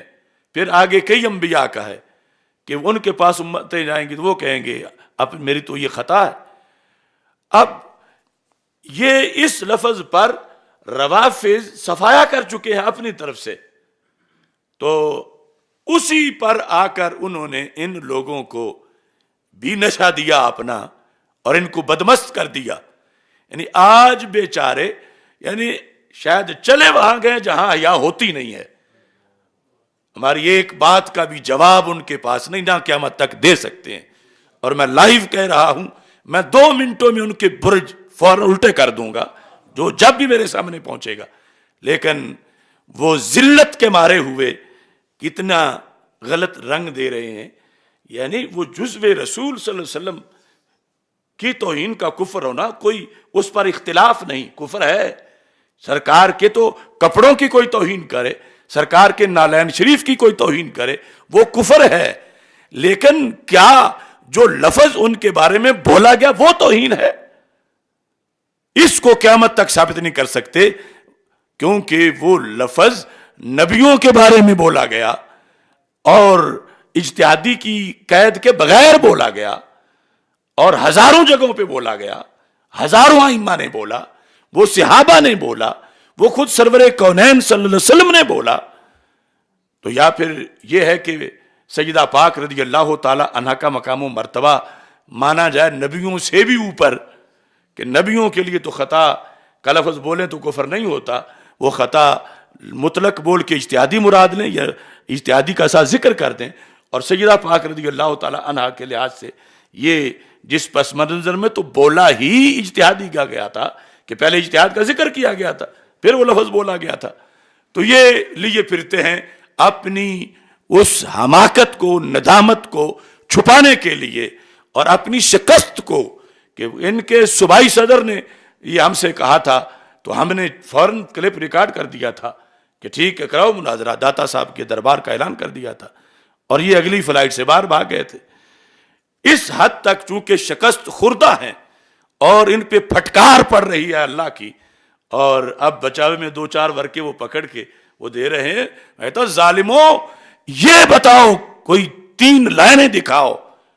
کہ جو عقیدہ اہل سنت میں لفظ خطا بمعنی اجتہادی اور مطلقاً اس کا ذکر مراد اجتہادی، یہ جو بخاری مسلم سے لے کر آیا ہے اور روافظ نے اس کا رد کیا ہے، تم روافظ کے چیلے کیوں بن گئے ہو؟ پھر کہتے ہو ہم رافضی نہیں، یہ رافضی ہونا نہیں تو اور کیا ہے؟ اس فکر پر آ کر کتابیں چھاپنا، یہ تم ہمارے خلاف نہیں بانٹ رہے، یہ تم اپنے رفض کے ثبوت دے رہے ہو کہ تم واقعی رافضی بن چکے ہو، اور ہم ہیں اللہ کے فضل سے کل جو جھنڈا بخاری مسلم نے وہ بلند کیا تھا، ہم بخاری مسلم کے درجے میں نہیں لیکن ان کے کارکن تو ہیں، اور وہ یہ ہم اللہ کے فضل سے بتا رہے ہیں۔ تو لفظ سنت جو صحابہ کی اداؤں کو کہا گیا تو سرکار نے فرمایا اس میں رافضی سارے کسی کھمبے پہ چڑھ کے الٹے بھی ہو جائیں تو یہ نکال نہیں سکتے۔ اب یہ دیکھیں، یہ سنن ابن ماجہ جلد نمبر 1، اس میں صفحہ نمبر 47 ہے، باب ہے، مقدمہ جو ہے باب اتباع سنت الخلفاء الراشدین المہدیین، کہ خلفاء راشدین کی، مہدیین کی سنت کی اتباع۔ یہ جو ان کا جلسہ تھا ناصر باغ والا 2.5 لوگوں والا، تو اس کے اندر بھی انہوں نے خرافات بکے تھے اہل سنت کے نظریے کے خلاف اور حدیث کی فنی حیثیت کے خلاف۔ یہاں پر سرکار فرماتے ہیں، یہ بھی خطبات ختم نبوت میں سے ہے، سرکار فرماتے ہیں سَتَرَوْنَ مِن بَعْدِي اخْتِلَافًا شَدِيدًا، میرے بعد تم شدید اختلاف دیکھو گے۔ اس واسطے اختلاف سے گھبرانا نہیں چاہیے، مٹانے کی کوشش کرنی چاہیے، لیکن یہ سر پکڑ کے بیٹھ جائیں کہ اختلاف ہو گیا ہے، لوگ خلاف ہو گئے ہیں، تو سرکار نے فرمایا یہ اختلاف ہونا ہے، ہاں تم کسی ناجائز اختلاف کا سبب نہ بنو، مگر حق بیان کرنے پر کوئی منہ موڑتا ہے تو حق والوں کا سیدھا مدینہ منورہ کی طرف ہے، اور کوئی موڑ کے کم کی طرف کر لیتا ہے تو اختلاف تو ہو گیا ہے۔ لیکن سرکار نے فرمایا کہ تم میرے بعد اختلاف دیکھو گے تو پھر کیا سہارا ہے ہمارا؟ سرکار فرماتے ہیں فَعَلَيْكُمْ بِسُنَّتِي، یہ لفظ بول کے کہ میرے بعد تم اختلاف دیکھو گے تو پھر فَعَلَيْكُمْ بِسُنَّتِي، تجھ پر میری سنت لازم ہے، تجھ پر میری سنت لازم ہے، وَسُنَّتِ الْخُلَفَاءِ الرَّاشِدِينَ۔ ان پہلے حصے میں تو مطلقاً پتہ چلا جو ہم احادیث بیان کر رہے ہیں کہ سنت ضروری کتنی ہے، شان اس کی کیا ہے فضائل سنت میں، اور ساتھ وَسُنَّتِ الْخُلَفَاءِ الرَّاشِدِينَ الْمَهْدِيِّينَ، جو خلفاء راشدین مہدیین کی سنت ہے وہ بھی تمہارے لیے لازم ہے۔ عَدُّوا عَلَيْهَا بِالنَّوَاجِزِ، نواجز کے ساتھ اس کو پکا پکڑ لو۔ اب یہ بھی گھنٹوں کی بحث ہے، یہ جو آخری دانت ہیں یہ نواجز ہیں، یعنی یہاں والی جو پکڑی ہوئی ہے وہ جو کوئی زور لگائے گا تو دانت بھی ساتھ ہی نکل جائیں گے اور چیز جلدی کوئی چھین لے گا، یہاں تک پکڑی ہوئی اس کے مقابلے میں کافی دیر نکال جائے گی، یعنی وہ مزید مضبوط پکڑی جاتی ہے۔ حالت کیا بن گئی ہے کہ ہاتھ باندھے گئے ہیں، ہاتھوں سے پکڑا ہوا تھا کہ ہم سنت کے اوپر عمل کریں گے، ہم سنت کے محافظ ہیں، ہم کسی کو سنت چھیننے نہیں دیں گے، سنت نبوی ہو یا سنت خلفائے راشدین۔ ظالم بڑھتے گئے یہاں تک کہ ہاتھ کاٹ دیے گئے یا ہاتھ باندھ دیے گئے۔ اب پیچھے اس رسی کو پکڑنے کا ایک ہی طریقہ ہے کہ اسے منہ سے پکڑ لیا جائے۔ تو سرکار فرماتے ہیں اگر یہ صورتحال بن جائے تو پھر داڑھوں سے بھی پکی کر لو۔ یعنی یہ اگلا جو مرحلہ تھا کہ چھٹی پھر بھی نہیں کہ سنت جاتی ہے تو جائے، اب تو ہمارے ہاتھ بھی کٹ چکے ہیں، ابھی منہ تو باقی ہے۔ اس کو اتنا اگر برادری ناراض ہو رہی ہے سنت پہ عمل کرنے پر، محلہ ناراض ہو رہا ہے تو اتنے میں ہی بندہ لیٹ جائے، نہیں، سرکار نے فرمایا یہاں تک کہ تم اس کو اپنے داڑھوں کے اندر مضبوط کرو، تھامو اس کو، کس کو؟ سنت نبوی علی صاحب الصلاۃ والسلام اور سنت خلفائے راشدین رضی اللہ تعالیٰ عنہم کو۔ تو یہ سارا جو لیکچر ہے یہ احیاء سنت کے لیے ہے، یعنی ایک ایک حدیث، امید ہے انشاءاللہ آگے ہزاروں مبلغ اس کو بیان کریں گے، اور یہ جو ہر نیا موضوع ہے اس کے نئے دلائل ہیں، اور اس جہت میں تو یہ ہے اصل ہماری تحریک کہ ہم خواص جو کورس کرتے ہیں، درس نظامی پڑھتے ہیں، وہ تو پڑھتے ہی ہیں، یعنی عام لوگوں تک دین باحوالہ پیش کیا جائے۔ کورس تو ہر کوئی کرا رہا ہے، ہمارے فہم دین کی تحریک کو اللہ نے یہ کامیابی عطا کی کہ اس کے اندر ہم نے تازہ پھل پیش کیا ہے، اور اگرچہ وہ سالوں کے لحاظ سے تو مدینہ منورہ میں کافی پہلے کا، صدیوں پہلے کا ہے، اور لوح محفوظ پر تو مزید پہلے کا ہے، لیکن پیش کرنے میں وہ تازہ تازہ لوگوں کے لحاظ سے، تو یہ ایک کاوش ہے، اللہ ہمیں مزید توفیق دے کہ ایسے امور کو منظر عام پر مزید لایا جا سکے۔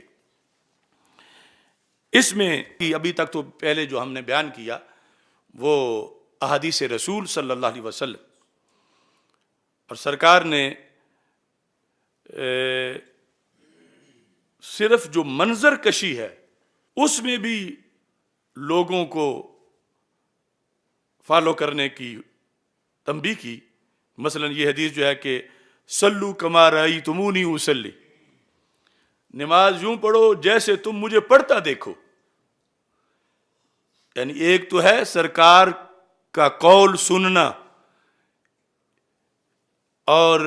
یہ ہے کہ جیسے تم مجھے دیکھو، یعنی میری اداؤں کو جیسے تم دیکھو، یہ بھی تم پہ لازم ہو جاتا ہے، اور اس کو بھی تم نے اپنے سنت کے دائرے میں رکھنا ہے۔ یہی وجہ حضرت عمر رضی اللہ تعالیٰ عنہ نے حجر اسود کو کھری کھری سنا دی تھی، لولا انی رأیت رسول اللہ صلی اللہ علیہ وسلم یقبلک ما قبلتک، اگر میں اللہ کے رسول علیہ السلام کو تجھے چومتا نہ دیکھتا تو میں تجھے کبھی بھی نہ چومتا۔ اور یہ حضرت عمر رضی اللہ تعالیٰ عنہ کا فرمان تو زیادہ رائج ہے، لیکن یہ فرمان حضرت صدیق اکبر رضی اللہ تعالیٰ عنہ کا بھی ہے، جس طرح کہ تاریخ الخلفاء کے اندر امام سیوطی رحمۃ اللہ علیہ نے ان سے بھی اس کو روایت کیا ہے کہ آپ نے بھی حجر اسود کو کہا لولا انی رأیت رسول اللہ صلی اللہ علیہ وسلم یقبلک ما قبلتک، کہ سرکار نے کیا تو ہم تو اس سرکار کی ادا کے پیچھے ہیں،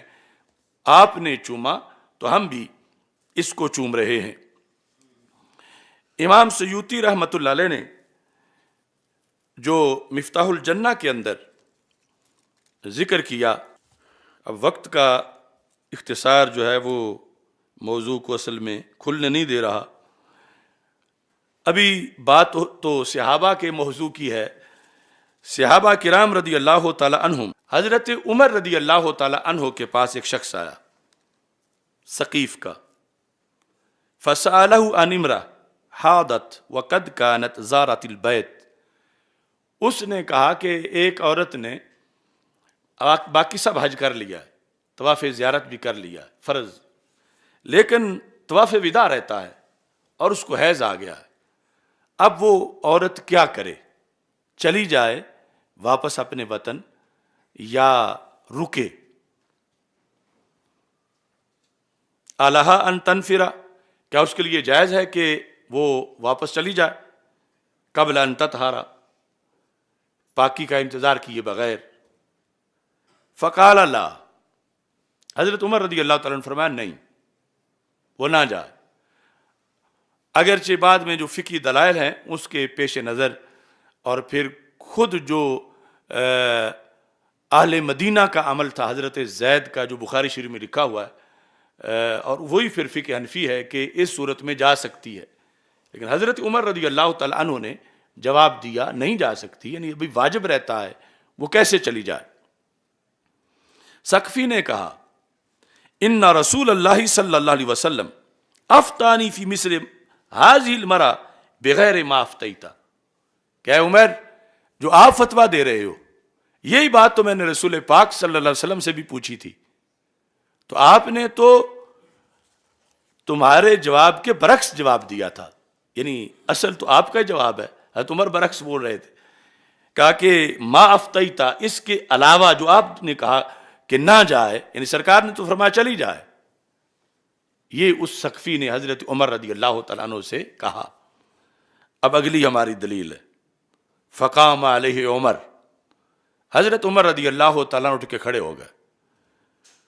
فضربہ بالدرہ، سائل کو کوڑوں سے مارا، کیوں؟ وہو یقول، ساتھ کوڑا مار کے یہ کہہ رہے تھے، لما تستفتونی فی شیء افتی فیہ رسول اللہ صلی اللہ علیہ وسلم، کہ سرکار جب فرما دیں تو پھر اور کسی کی حیثیت پیچھے کیا ہے کہ اس سے پوچھا جائے؟ یعنی تم نے مجھ سے پوچھا کیوں ہے؟ مجھ تک تو یہ حدیث پہنچی نہیں، اور تو اتنا ظالم بن رہا ہے کہ تو نے خود سرکار سے پوچھا ہوا ہے اور پھر مجھ سے بھی پوچھ رہا، تو میرے نزدیک تو سزا کا مستحق ہے اس بیس پر کہ یہ جسارت تو نے کیوں کی؟ سرکار کے بعد تو بات ختم، جب رسول پاک صلی اللہ علیہ وسلم فتویٰ دے چکے تو یہ سنت ہے۔ اب اگرچہ خلفاء کی سنت بھی ہے مگر مخالفت میں تو نہیں، وہ تو مواقع اور ہیں، اور یہ حضرت عمر کا عشق ہے کہ اپنے آپ کو غلط قرار دے رہے ہیں کہ جواب میرا صحیح نہیں، تو اس پر کہ تم نے مجھے اس غلطی میں کیوں ڈالا، یہ نہیں فرمایا کہ نہیں سرکار ٹھیک ہے کہا لیکن میں یہ کہتا ہوں میں ڈٹ گیا ہوں، میں نے یہی کرنا ہے۔ آپ نے فرمایا سرکار نے فرمایا تو بات ختم، اب اس کے بعد تو پوچھنا بھی جرم ہے۔ ادھر منافق کی تو گردن بھی اتار دی تھی جس نے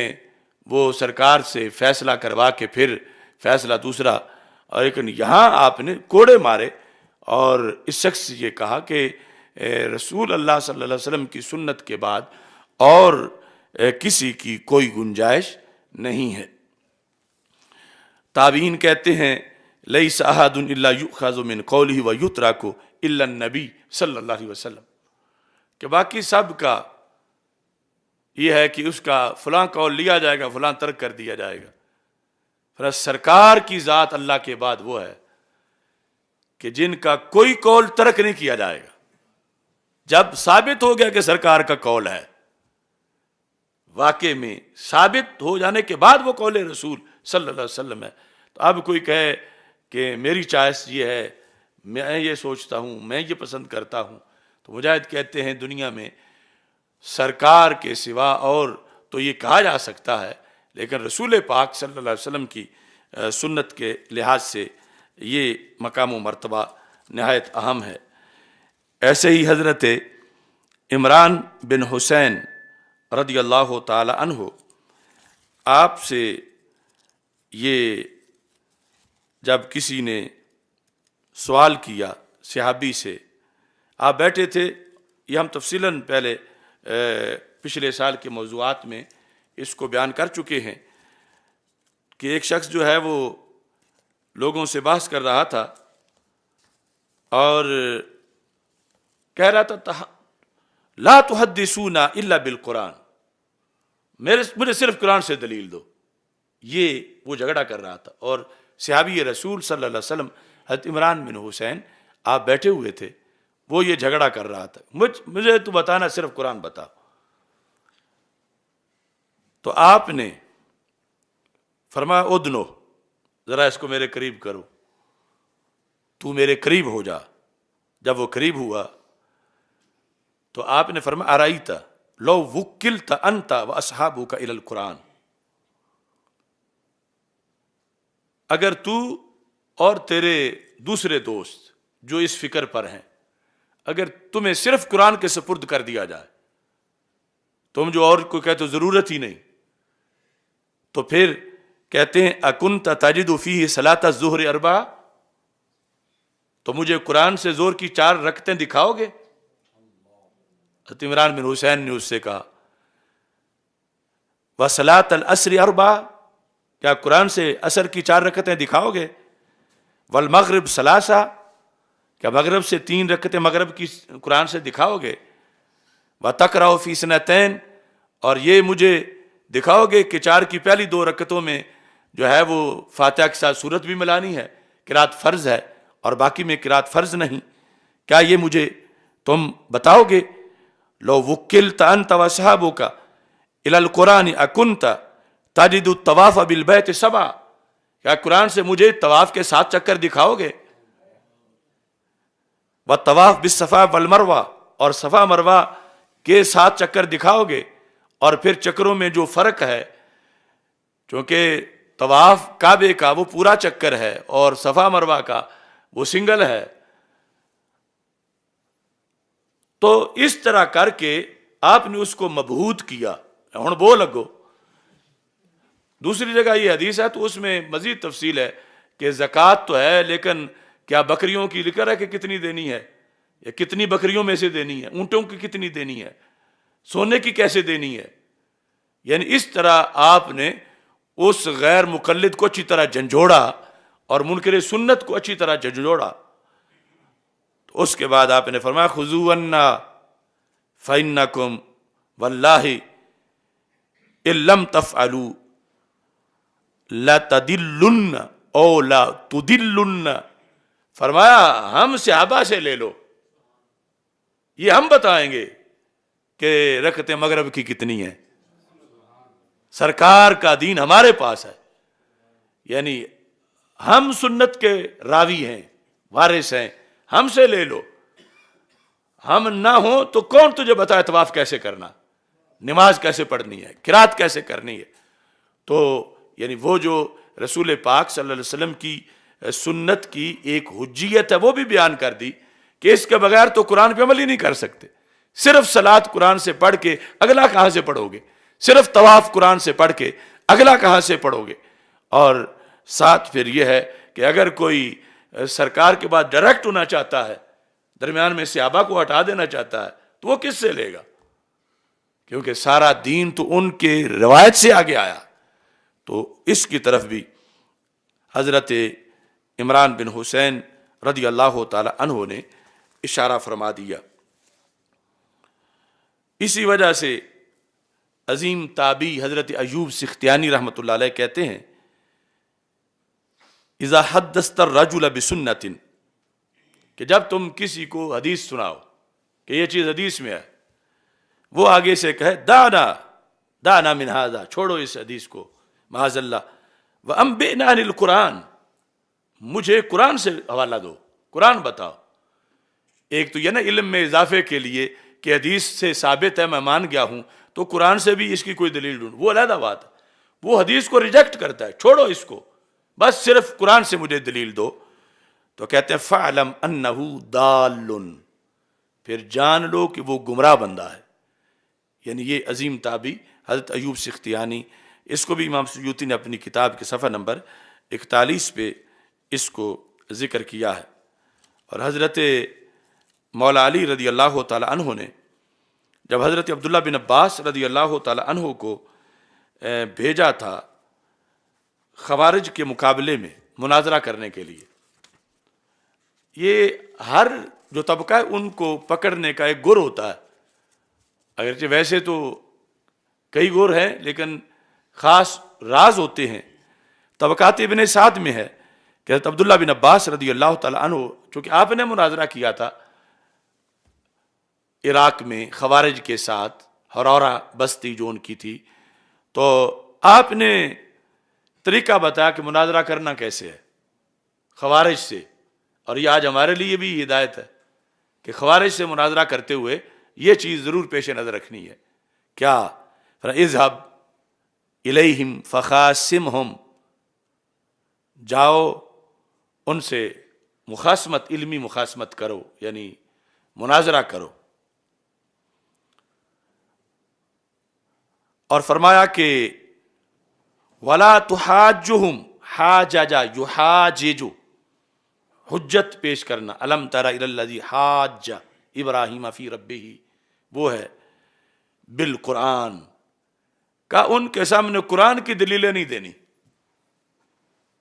خوارج کے سامنے قرآن کی آیتیں نہیں پڑھنی، کیونکہ ان الحکم الا للہ ہر طرف وہ پڑھتے پھر رہے ہیں. کیوں؟ کہا فإنہ ذو وجوہ، قرآن کے ایک لفظ کے کئی معنی ہوتے ہیں. یعنی وہ کوئی معنی لے کر نکل جائیں گے کہ تم یہ کہہ رہے ہو لیکن دوسرا معنی یہ ہے. خوارج خصوصی طور پر ان کے لحاظ سے فرمایا کہ ان کے سامنے قرآن سے دلیلیں نہ دینا. کیسے بات کرنا؟ خاصمہم بالسنت، خوارج سے بحث میں سنت کو مقدم کرنا. یعنی قرآن سے دلیل دینی پڑے تو وہ بعد میں اصل ان کو سنت سے رگڑا دینا. یعنی وہ سنت نے معین کر دیا ہے معنی، سنت میں وہ چیز معین ہو چکی ہے، یہاں اتنی وجوہ نہیں جتنی قرآن میں ہے. یعنی وہاں ان کو بھاگنے کی گنجائش مل سکتی ہے کہ ان کے نظریہ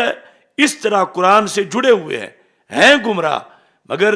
وہ جس طرح حضرت یزید الفقیر والی وہ بات ہے، یا یہ گر تھے پیچھے اکابر کے کہ انہیں اس میں کچھ چھوٹ مل سکتی ہے، نرمی مل سکتی ہے کہ شاید کچھ وقت لڑنے میں گزار دیں. اگر فوراً ان کو جو ہے وہ الٹا کرنا ہے تو پھر ان سے بات کرتے ہوئے سنت سے بات کرو. فخاصمہم بالسنہ، سنت کے ساتھ. اور ادھر روافض اس لیے دشمن ہے، وہاں سنت اس لیے لازم ہے کہ وہ سنت مانتے نہیں. خوارج کے سامنے سنت اس لیے ہے کہ یہ سنت کی وجہ سے گرفتار ہو سکتے ہیں. یعنی قرآن کی وجوہ میں یہ مچھلی کی صورت اختیار کر لیتے ہیں. جب مچھلی کو پکڑا جاتا ہے تو جس طرح وہ نکل جاتی ہے ادھر ادھر. تو اگرچہ قرآن غالب دلیل ہے مگر اس میں محنت زیادہ کرنی پڑے گی خوارج کے مقابلے میں. اور خوارج کے لحاظ سے خصوصی طور پر یہ کہا کہ سنت کے ذریعے ان کے ساتھ بحث کرو. تو فضائل سنت کا یہ ایک منظر آپ حضرات کے سامنے بندہ ناچیز نے پیش کیا. اور حالات حاضرہ میں سنت کے اس موضوع کے لحاظ سے یہ پیغام دینا چاہتا ہوں. حکومت کا ٹولہ جو ہے وہ خوش بڑا ہے اور عمران خان مبارک دے رہا ہے قوم کو، اور اپوزیشن وہ سکتے میں ہے، افسردہ ہے، افسوس بڑا ہے. اور تیسرے نمبر پہ قوم ہے جس کو پتہ نہیں کہ خوش ہونا ہے یا ناخوش ہونا ہے. اور یہ تینوں کی حالت ہی بڑی قابل رحم ہے. آج تک تم نے ایسا بھی دیکھا کہ جس بندے کی اپنی حکومت جا رہی ہو اور وہ خوشی بنا رہا کہ میں وزیر اعظم نہیں رہا، مبارک ہو، میری حکومت ختم ہو گئی، مبارک ہو، پٹھائیاں باندھی جا رہی ہیں. لوگ دلائل تلاش کرتے ہیں کہ فلاں بندہ احمق کیوں ہے، تو ایک بڑی دلیل اس احمق ہونے کی عمران خان کی یہ ہے، یا پی ٹی آئی سارا جو ٹبر ہے. اور دوسری طرف جو جانور باندھے ہوئے ہیں اکٹھے. اب بھائی تمہارا مقصد تھا کہ تم اس کو کہتے ہو بھگانا ہے، ہم نے پارلیمنٹ سے بھگانا ہے، تو جب وہ بھاگ گیا ہے تمہیں اس پر خوشی کیوں نہیں ہے؟ یعنی جب تم 3 سالوں سے کافی دیر سے کہ اس کا راج ختم ہو، یہ بھاگ جائے، مگرو لوے، تو آج تمہیں تو جشن منانا چاہیے تھا. تو تصویر دکھائے گی کہ سارے اس طرح جو ہیں وہ پی ٹی آئی والے پارلیمنٹ کے اندر نعرے لگا رہے ہیں اس وقت، اور یہ سارے جو ہیں ان پر مرگ طاری ہے کہ اب ان کی یہ افسردگی ان کی حماقت کی دلیل ہے کہ اگر کوئی پوچھے کہ یہ سارا ٹولہ پاگل کیوں ہے، تو ان کو یہ بتاؤ کہ یہ موقع دیکھو، ان کو اپنی خوشی کے موقع کی خبر نہیں، یہ پاگل نہیں تو اور کیا ہے۔ اور قوم بیچاری پر اللہ رحم کرے، انہیں یہ پتہ ہی نہیں، الا ماشاء اللہ، شاید تاریخ میں کبھی ایسا موقع پہلے گزرا ہو۔ تو وجہ یہ ہے کہ وہ حکومت سے بھاگتا ہوا بھی خوش ہے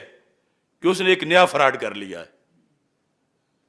کیا وہ اپنے فراڈ میں کامیاب ہو گیا ہے کہ ایک اس نے بیانیہ بنا لیا ہے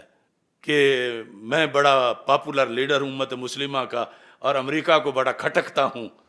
اور امریکہ میرا دشمن ہے، اور امریکہ میرے خلاف سازش کر رہا ہے، اور پوری مسلم امہ میرے پیچھے آ جائے چونکہ میں امریکہ مخالف ہوں۔ یہ اس نے لوگوں کو ایک بیانیہ دیا ہوا ہے جو اپنی جگہ غلط ہے، لیکن وہ خوش ہے کہ چلو اقتدار چلا بھی گیا، لیکن اب میں جلسے کروں گا، میں نئے سرے سے لوگوں کو بے وقوف بناؤں گا،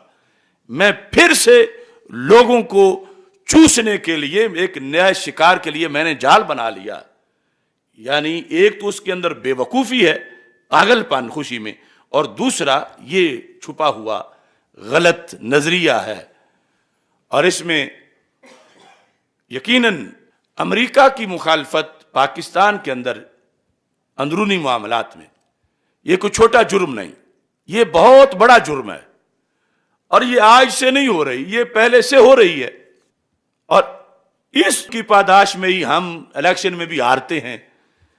یا دوسرے جو معاملات ہیں۔ اور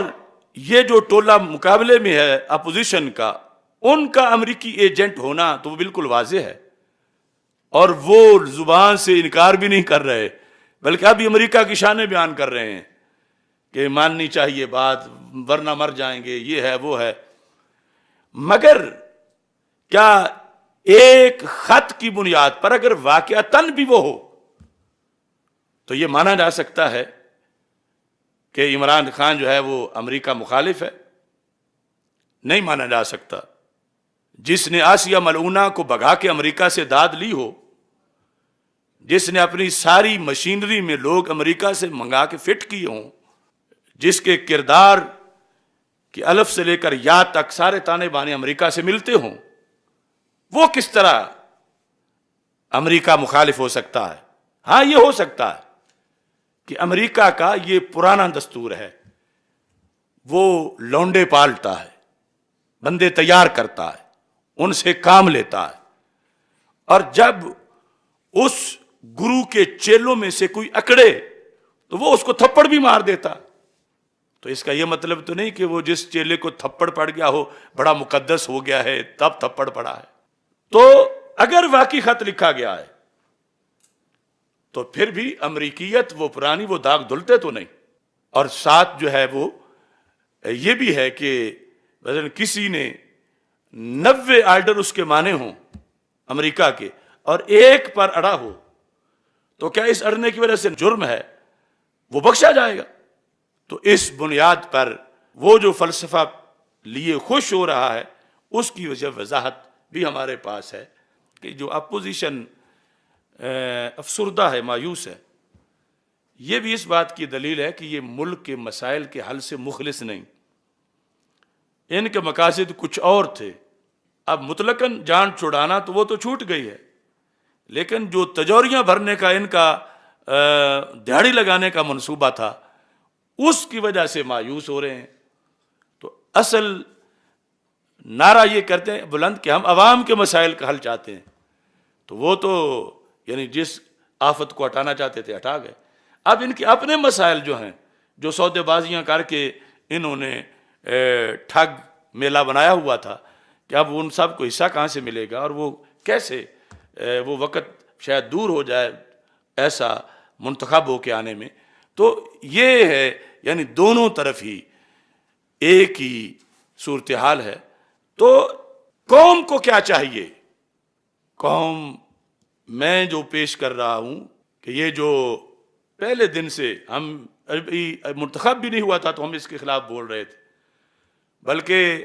وہ غازی ممتاز حسین قادری شہید ابھی زندہ تھے مدینہ العلم گوجرانوالہ میں، میں نے جو تقریر کی تھی عمران خان لفنگا کہہ کر، تو ہم تو کافی پرانا ہے اس کو جانتے ہیں. آج جو ہے وہ اس بنیاد پر اس کی طرف سے یعنی ملک کی جان چھوڑ دینا، قوم کی جان چھوڑ دینا، یہ ایک اچھی چیز ہے، خوشی تو ہے،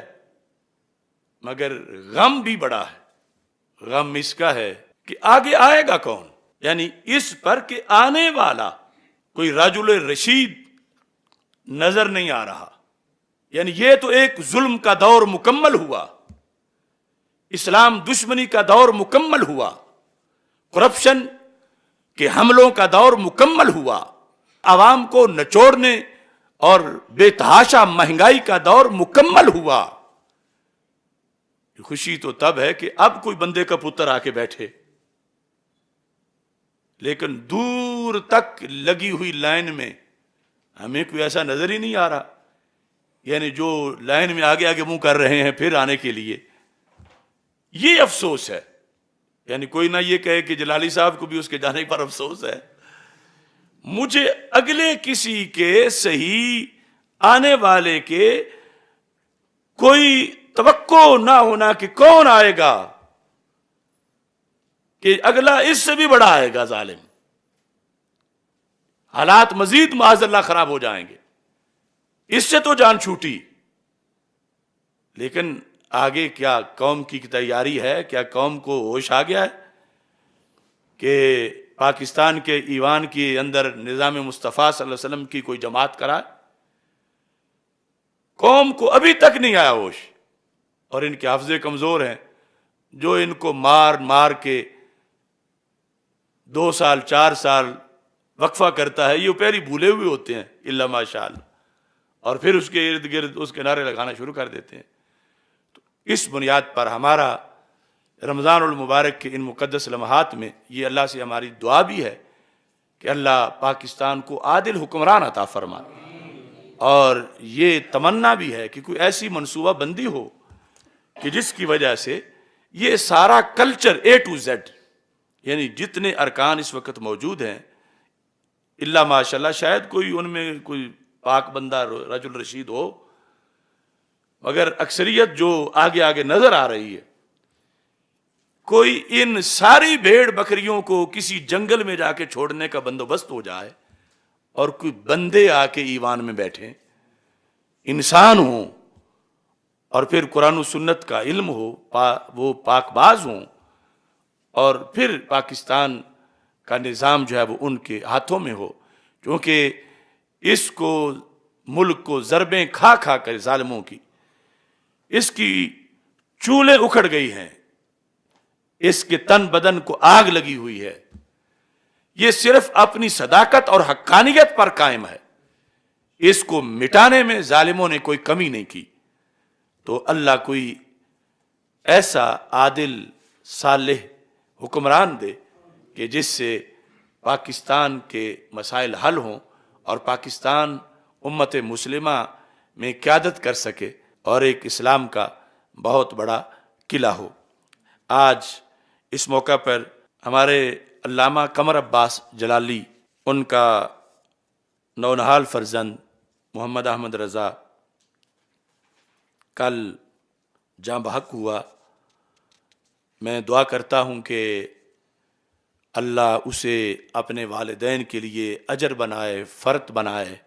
ذخر بنائے. اللہ تعالی والدین کو صبر کی توفیق عطا فرمائے. وہ ان کا ایک ہی بیٹا تھا، بڑا پیارا سا. ایسے ہی موقع کے لیے وہ حدیث ہے بیضاوی شریف میں کہ جب روح قبض کر کے فرشتے اللہ کے دربار میں پہنچتے ہیں، اللہ فرماتا اقبضتم ولد عبدی، کیا تم نے میرے بندے کے بیٹے کو فوت کر دیا؟ فرشتے کہتے ہیں نعم. اللہ فرماتا اقبضتم ثمرۃ فؤادہ، کیا اس کے دل کا پھل تم نے توڑ لیا؟ فرشتے کہتے ہیں ہاں. تو اللہ فرماتا ہے ماذا قال عبدی، ایسی حالت میں بتاؤ میرا بندہ کیا کہہ رہا تھا. حالانکہ رب جانتا ہے، خود سن رہا ہے. تو فرشتے کہتے ہیں حامدہ کا وسترجع، اے اللہ بڑا صبر کا پہاڑ نکلا تیرا بندہ، وہ اپنے اتنے پیارے بیٹے کی وفات پر بھی الحمدللہ کہہ رہا تھا، انا للہ و انا الیہ راجعون پڑھ رہا تھا۔ تو اللہ تعالیٰ فرماتا ابنوا لہ بیتا فی الجنہ، کہ اس کے لیے جنت میں ایک نیا گھر بناؤ، وسموہ بیت الحمد، اس کو اوپر بیت الحمد کیا بورڈ لگا دو، اسے بیت الحمد کہو، کہ یہ بچے کی وفات پر حمد کرنے کی وجہ سے اللہ نے اس شخص کو عطا کیا ہے۔ تو اللہ تعالیٰ ان کو صبر کی توفیق دے، اور ہم سب یہ دعا کرتے ہیں اللہ کے خزانوں میں کوئی کمی نہیں، اللہ ان کو اس فرزند کا نعم البدل عطا فرمائے، اللہ تبارک و تعالیٰ اپنے فضل و کرم سے ان کو مالا مال فرمائے۔ الحمدللہ رب العالمین والعاقبۃ للمتقین والصلاة والسلام علی رسولہ الکریم۔ استغفر اللہ لا الہ الا اللہ وحدہ لا شریک لہ، لہ الملک ولہ الحمد وہو علی کل شیء قدیر۔ وصلی اللہ تعالی علی حبیبی خیر خلقہ سیدنا مولانا محمد وعلیہ وسلم۔